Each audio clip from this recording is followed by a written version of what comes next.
Mirada Económica. Hola, hola, ¿cómo les va? Bienvenidos a Mirada Económica, media hora de conversación dedicada exclusivamente a la economía a través de la pantalla de Canal 24 Horas. En una semana que hemos tenido muchas noticias respecto a la economía. Tuvimos el IPOM del Banco Central, de reunión de política monetaria y también lo que ha sucedido con la economía después del plebiscito del pasado 17 de diciembre. Para analizar, estamos con una invitada de lujo, la consejera del Banco Central, Stephanie Griffith-Jones. Un gusto tenerla, la primera vez que tengo el placer de conversar con usted. ¿Cómo le va? Encantada de estar aquí, un placer, porque me gusta mucho este programa, así que estar entrevistada aquí es un gran gusto. Se agradece, Stephanie. A ver, pasemos a revisar los números que ustedes entregaron esta semana respecto al IPOM. Crecimiento de 0% para este año, que no es una sorpresa para muchos, pero hay varios elementos que ustedes entregaron. Por ejemplo, esto que terminó esta fase, este apriete de la economía, esta necesidad que teníamos como país, que aplica el Banco Central, ¿terminó esa etapa de apriete, podemos decir, de bajarle la velocidad a la economía, que era necesario? Bueno, tuvimos que hacer un esfuerzo bien importante nosotros en el Banco Central, contrayendo la política monetaria y a su vez el gobierno con la política fiscal. Claro. Porque había Siempre van de la mano, no puede el Banco Central solo. Exactamente. Y hemos trabajado en una forma que ha funcionado muy bien, porque partimos con una situación en que la inflación estaba en 14%. Agosto del año pasado. En agosto del año pasado, justamente. Teníamos un déficit de cuenta corriente de alrededor del 9% al final del año pasado, del PIB, que es preocupante. Entonces había una brecha, ¿cierto? Porque había habido demasiado gasto y los retiros. Entonces había que bajar el poder de compra de las personas y las empresas. Entonces fue un apriete importante, porque las tasas subieron mucho, como usted sabe. Pero ahora, a partir de julio, ya empezamos a bajarla, porque ya vemos que estamos llegando a la meta. Porque hemos bajado de 14.1 a 4.8, o sea, todo un logro.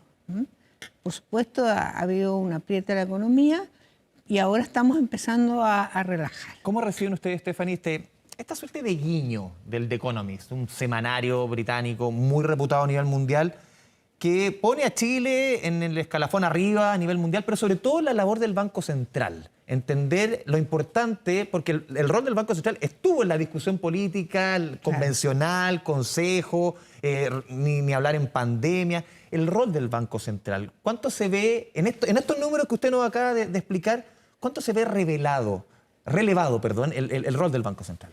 Bueno, nosotros no trabajamos para ganar rankings, pero por supuesto estábamos encantados porque además el Economist es una publicación tan prestigiosa. Yo creo que junto con el Financial Times son las publicaciones más respetadas en todo el mundo. Y así que estamos encantados que hayan dado este alto lugar a Chile, el número 7, y más arriba incluso de otros países importantes como Gran Bretaña, como Francia, y que hayan reconocido en particular, como usted decía, la inflación, porque tienen dos subindicadores de eso, como un logro importante del Banco Central y que había empezado a subir las tasas antes que muchos otros países. Claro. Entonces eso yo creo que es un bonito reconocimiento para el país, para el trabajo del Banco Central, así que es como para darle más ánimo a uno a seguir tratando de hacer las cosas bien. Ustedes también presentaron números de inflación para el próximo año, 2,9% de proyección de inflación para el 2024. ¿Se despejaron todos los nubarrones en términos de inflación, de presiones inflacionarias, Stephanie? ¿Sienten ustedes también, o cuáles ve usted que son los principales, quizás, dificultades que podrían aparecer en este tránsito y lograr ese rango meta que parecía tan lejano hace un año, pero hoy día está ahí a la vuelta de la esquina? Bueno, nosotros además del IPC total, que es nuestra meta, que va a llegar a 2.9, como usted señala bien, esperamos en las proyecciones que la inflación subyacente, que es la inflación, digamos, menos volátil, claro, llegue a la meta incluso antes de finalizar el primer semestre. Entonces estamos muy contentos con eso, porque la inflación subyacente había sido más rebelde, pero digamos a partir de mediados del año empezó a bajar. Entonces eso, una cosa que lo miran mucho también los bancos centrales, estamos muy contentos con eso.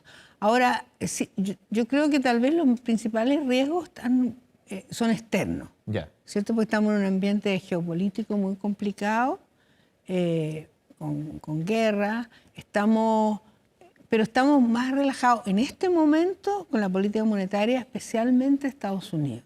Siento que en la última reunión de la Fed se empezó a hablar de caídas de tasa de interés, de hasta 75 puntos base es lo que se proyecta para el próximo año, y eso nos da más espacio a nosotros. La inflación está bajando además en muchos países del mundo. Stephanie, un elemento que no es positivo dentro de lo que ustedes proyectan es el denominado PIB tendencial. Para explicarle a las personas que están en su casa, es de alguna manera, y usted los puede explicar mucho mejor, es la capacidad de nuestra economía de crecer en la próxima década. En el fondo, ¿cuánto podemos crecer? Esta es nuestra capacidad. El año pasado proyectaron un 2,2, este año un 1,9. ¿Cuánto de relación tiene? Porque uno, no sé, lo cruza inevitablemente con informes del Standard & Poor's, cuando decían, aquí en nuestro país el problema es político, que no nos ponemos de acuerdo. No nos ponemos de acuerdo, y más allá que la reforma sea A, B o C, del tono que sea, el tema es que no nos ponemos de acuerdo. ¿Cuánto afectan esos números, en ese diagnóstico que ustedes entregan, en esa proyección, esta incapacidad política de ponernos de acuerdo? Es una excelente pregunta. Yo creo, primero quería destacar que el hecho de que el PIB haya caído, el tendencial, es en parte porque nos corrimos un año. Ya. Y este año recuperamos, por ejemplo, mucho de la participación de la mano de obra. Ya.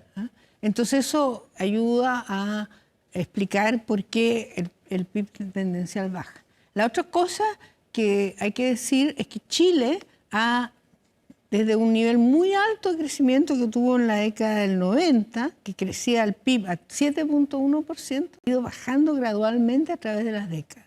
A 4,3, a 3,1, a 1,9 en la época 2019-2021. Entonces, es como una tendencia a largo plazo que hemos venido bajando, y la productividad ha venido bajando. Si miramos del 97 al 2019, la productividad aumentaba 0,7% anual. Y después incluso pasó a ser negativa. Entonces yo creo que eso muestra que tenemos un problema, digamos, de largo plazo. Hay un problema a largo plazo, para eso se requieren reformas, para eso se requiere un mundo político que esté ahí tomando las medidas adecuadas, y podemos hablar desde pacto fiscal, desde pensiones, pero el tema es que no nos ponemos de acuerdo. ¿Cuánto afecta eso justamente en lo que estamos conversando? Yo creo que eso es una lección, digamos, de la experiencia internacional, que como usted muy bien dice, que los países que saben ponerse de acuerdo, digamos, entre partidos políticos, entre el sector público y el sector privado, que tienen una visión país, que nosotros tengamos una visión Chile y trabajemos en forma conjunta para esa visión. Creo que eso es absolutamente clave. Y creo que toda polarización, toda división y la incapacidad, como usted dice, de llegar a acuerdos para hacer cambios importantes, es muy mala para el país. Distrae mucho esfuerzo y no se logra avanzar. Y la otra cosa, yo creo que también hay que considerar, es que hay que tener una visión más de largo plazo. Ya. Yo creo que hay mucho cortoplacismo, y también estos países más exitosos, que sea Alemania, los países asiáticos, usted conversa con ellos, están pensando en una década más. Nosotros estamos siempre como en el día a día, o el máximo un año. ¿Cómo ve lo que sucedió el día del plebiscito? No le pregunto por lo político, el efecto en la economía. ¿Usted veía que estábamos votando dos opciones que podían cambiar mucho el derrotero de la economía, o simplemente aquí no estaba tanto en juego? Yo creo que había un esfuerzo importante pero que falló, tanto en los dos borradores que se presentaron a la ciudadanía. Yo creo que lo que es importante ahora es que, como dijo el presidente, y como han dicho muchos políticos, esa etapa se terminó. Ya. Entonces, eso va a reducir en sí la incertidumbre, yo creo. El tema, claro, el presidente hace un llamado al diálogo, y por ejemplo esta semana, más allá de entrar al detalle, se plantean indicaciones para la reforma de pensiones, y uno lo primero que ve es que uno dice, yo llego hasta acá, y el otro dice, yo no cedo nada. Entonces uno dice, Claro. ¿qué aprendimos? Y uno ve de los dos lados. Claro, y yo creo que la gente, cuando votó en contra del primer borrador y después en contra del segundo, mostró que no quiere esas posiciones extremas, que justamente quiere acuerdos. Entonces yo creo que ojalá que la clase política se pueda poner de acuerdo, Porque hay un punto yo creo que es bien importante, que no se ha enfatizado mucho en Chile, y es que nosotros tenemos una situación privilegiada en relación a la transición verde.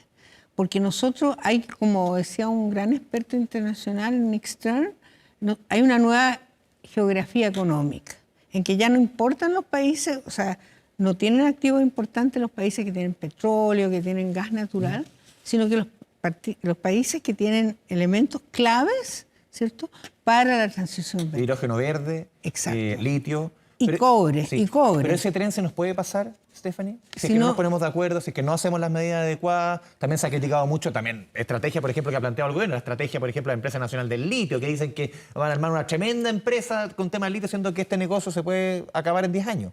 ¿Cómo lo ve usted? No, yo creo que hay que actuar rápido, pero yo creo que se está avanzando. Hay mucho interés, por ejemplo, en el hidrógeno verde.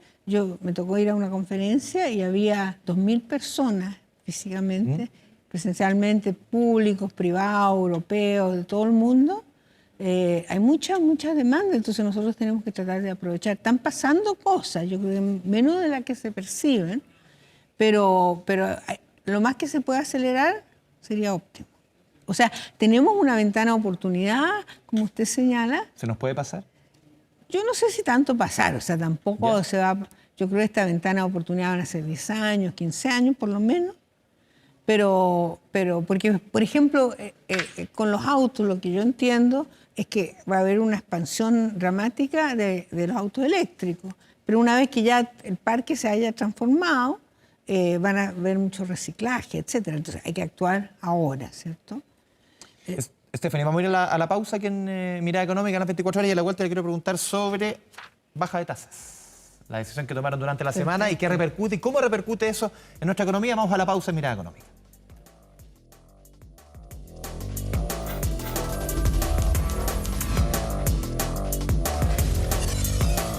Mirada Económica. Volvemos a Mirada Económica. A través de la pantalla de Canal 24 Horas estamos conversando con la consejera del Banco Central, Stephanie Griffith-Jones. Stephanie, a ver, durante la semana también ustedes tomaron decisiones respecto a baja de tasas. 0,75. Decisión unánime. Exacto. ¿Qué mensaje le está enviando el Banco Central a nuestra economía con esta baja de tasas y lo que se viene en adelante? Bueno, nosotros estamos viendo que la inflación ha bajado en forma importante, no todavía total, o sea, tenemos que estar prudentes, ¿cierto? Pero que podemos empezar, continuar con el ritmo que teníamos más o menos en baja de tasas, con 75 puntos base más bajo. Entonces eso va a facilitar, digamos, tanto la habilidad del consumo de las personas, incentivar el ahorro, que es muy importante, porque es un incentivo importante para que las personas ahorren, y también le va a facilitar la labor de aumentar el capital de trabajo y la inversión, ¿cierto?, a las empresas. Entonces eso va a ayudar, digamos, en la dirección que nosotros vemos una proyección de la economía que está empezando a crecer muy suavecito, pero que crezca más en el próximo año, porque ya estamos más confiados con la inflación. Cuando llegue a la meta, cuando llegue al 3%, ahí uno está todavía más confiado. O sea, de mantenerse todo, porque lo conversamos antes de entrar al estudio, antes del programa, que usted veía un programa más bien calmo, como no se veía hace mucho rato a nivel mundial y también en el país, calmo, que eso es mucho pedir, no sabemos hasta cuándo. Claro. Hay que aprovechar este momento y eso puede ayudar de no cambiar ese escenario a que las próximas reuniones de política monetaria se pueda bajar más o menos al mismo nivel la tasa. Bueno, eso lo tenemos que ver, como decimos siempre, con flexibilidad, respondiendo a las condiciones internacionales, en que, por ejemplo, muy importante la decisión de la Fed. Ahora estamos justamente en un momento muy calmo. Al bajar la inflación en Estados Unidos, la Fed ahora se ha suavizado, los dots muestran que lo más probable es que el próximo año bajen 3 veces la tasa, 75 puntos base, y han dado un mensaje más relajado, y eso nos ayuda a nosotros porque siempre se está comparando la tasa de interés chilena con la americana, y eso afecta a los inversionistas de corto plazo. Entonces eso ha facilitado también, como producto de esto y antes, las tasas de interés de largo plazo que en Estados Unidos estaban muy altas. Los papeles de 10 años del Tesoro americano estaban en más de 5% y se transmitían a Chile. Ahora están en menos de 4%. Entonces eso también va a facilitar el crecimiento para Chile. ¿Qué preocupaciones ve usted, Stephanie, que podían llevar a que este retorno a una tasa neutra, este retorno a una tasa más que sea no contractiva, sino que empuje la economía al final, más expansiva? Un poco volviendo a los conceptos que usamos en la primera parte del programa, ¿qué nubarrones ve que podría de repente ensuciar este panorama que se ve más tranquilo? Bueno, podría ser, por ejemplo, que la economía americana siguiera creciendo a un ritmo más rápido, ¿cierto? Que sería bueno para el punto de vista del crecimiento global, pero que sea una demanda que aumenta mucho internacionalmente, ¿cierto? Podría hacer crecer más la economía chilena, que sería positivo por ese lado, pero que podría aumentar las presiones inflacionarias. Entonces, ¿En el plano local ve alguna preocupación? Yo creo que en el plano local estamos, en general, yo diría, más tranquilos. Podrían haber, no sé, por ejemplo, el hecho que las tasas hipotecarias están tan altas puede ser un freno en un sector particular, ¿cierto? Que es la construcción, que es un sector importante. Porque mucha gente pregunta, pero si las tasas van cayendo, ¿por qué no caen las hipotecarias? Y hay explicar que esto se mueve por otras variables. Exactamente, como es el tamaño del mercado de capitales, ¿cierto? Que se ha disminuido mucho por los retiros, desgraciadamente. Y menos disponible para prestar. Exactamente, y ha bajado muchísimo el nivel de activos totales de los fondos de pensiones. Eso fue una gran lástima porque era un activo muy importante para el país tener un mercado de capitales tan profundo. Entonces ahí hay que hacer un esfuerzo, por ejemplo, de aumentar el ahorro, incentivar el ahorro, para que el mercado de capitales siga creciendo. Stephanie, usted viene del mundo académico. Usted antes siempre opinaba harto. ¿Le ha costado acostumbrarse a estos 2 años en el Banco Central? De muchas veces medir las palabras, decir hasta acá. ¿Le ha costado? Bueno, en primer lugar es muy interesante. Sí, es otro mundo. Es otro mundo porque uno cuando escribe papers así académicos da lecciones al mundo. Otra cosa es con guitarra, como pero dicen. con la guitarra es totalmente diferente. Y también es interesante porque uno va aprendiendo a analizar la economía y responder rápido, sí, con información imperfecta, ¿cierto? Uno no sabe las tendencias futuras, hay distintos trade-offs. Y en este escenario, usted va a cumplir 2 años. Exacto. Y entendiendo obviamente cuáles son las limitaciones que usted puede entregar respecto a opinar de la contingencia, ¿cómo ha visto usted la administración del presidente Boric? ¿Y cómo ve lo que viene? Porque claro, parte como un gobierno eminentemente transformador, reformador. Lo mismo hablábamos antes de los plebiscitos, de la discusión constitucional. Eso ha marcado también el ritmo del gobierno, los tonos en que estamos hablando de ese. ¿Cómo ve usted y cómo ha visto ese tránsito desde que llegó al Banco Central? Bueno, nosotros no debemos opinar del gobierno ni en general del Ejecutivo. Yo creo que ha sido difícil también en parte mirando desde la perspectiva macroeconómica para un gobierno que quiere hacer transformación y cambio, tener un momento en que se tuvo que ajustar la economía. Yo creo que uno de los logros del gobierno y del Banco Central es que hemos ido resolviendo estos tremendos desequilibrios macroeconómicos y que hemos sido exitosos, por tanto, en controlar la inflación, que fue un esfuerzo nuestro y del Ministerio de Hacienda, además ayudados por factores internacionales que empezaron a mejorar. Entonces ahora estamos dando las precondiciones para que haya un mayor crecimiento. ¿Y cómo ve lo que queda? Entonces yo creo que en esa situación, sobre todo lo que hablábamos antes, si se puede llegar a acuerdo a las distintas fuerzas políticas, los empresarios y el gobierno, el Parlamento, podría ser una buena época para Chile. Podría ser una buena época para Chile, pero digamos, hay que ponerse de acuerdo, hay que trabajar juntos. Stephanie, le agradecemos esta casi media hora de conversación a través de la pantalla de Canal 24 Horas. Muchas gracias por su presencia aquí en Televisión Nacional de Chile. Yo lo disfruté mucho, así que espero que los televidentes también. Un placer tenerla acá. Muchas gracias.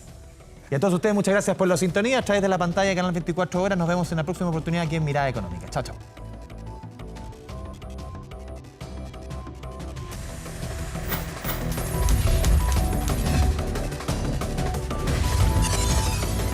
Mirada Económica.